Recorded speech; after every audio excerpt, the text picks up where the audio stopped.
Hello అండి, అందరికీ నమస్తే. ఈరోజు వచ్చేసి ఇది ఫ్రెష్ మన గార్డెన్లో పైన ఆకుతో ఇవి 2-3 రకాలు. ఇది మామూలుగా అయితే పులగూర అంటే తోటకూరతోనే పులగూర అనేది చేస్తారు.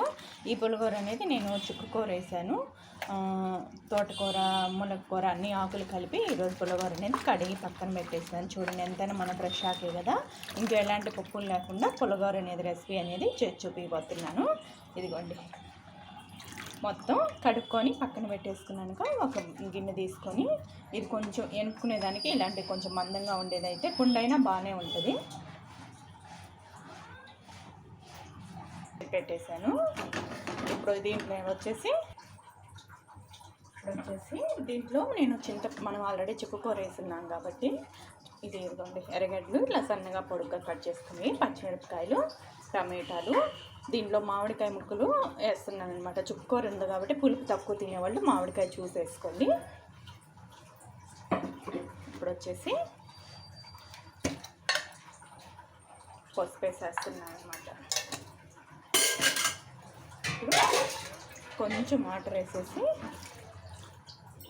ఇలా మూత పెట్టేసుకోండి.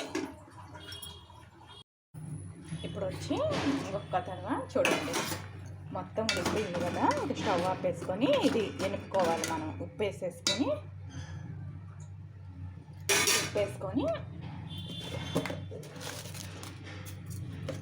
మొత్తకం తీసుకొని ఎనుపుకోండి. కొంచెం కచ్చాపచ్చగానే ఉంచుకోండి.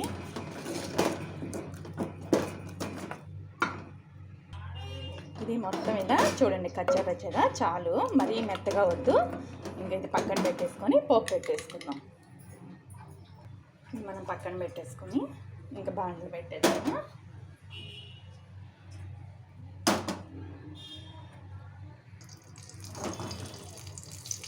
దీనికి ఒక 2 స్పూన్స్ ఆయిల్ వేసేస్తున్నాను.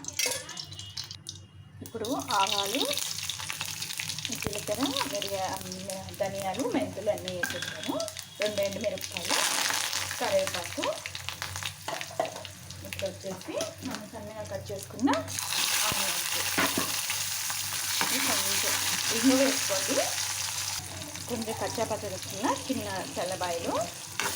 దీంట్లో లాస్ట్ ఇంగు వేసేసుకోండి. ఇంగు వేసుకుంటే మంచి స్మెల్ వస్తుంది, టేస్ట్ కూడా చాలా బాగుంటుంది. కొంచెం ఇది ఎర్రగా దోసగా ఇది వేగిపోయింది కదా, మనం పక్కన పెట్టేసి ఇది దీంట్లో వేసేసుకోవాలి. ఇంకా కొంచెం వాటర్ వేసేసుకొని పోసేసుకోండి.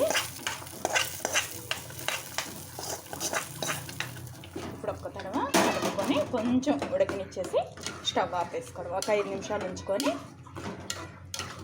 ఇదిగోండి. మీకు ఇంకొంచెం పలుచగా కావాలంటే వాటర్, లేదంటే ఇంకా చాలు. ఇది రైస్లోకి కానివ్వండి, చపాతీల్లో, దేనికైనా చాలా బాగుంటుంది.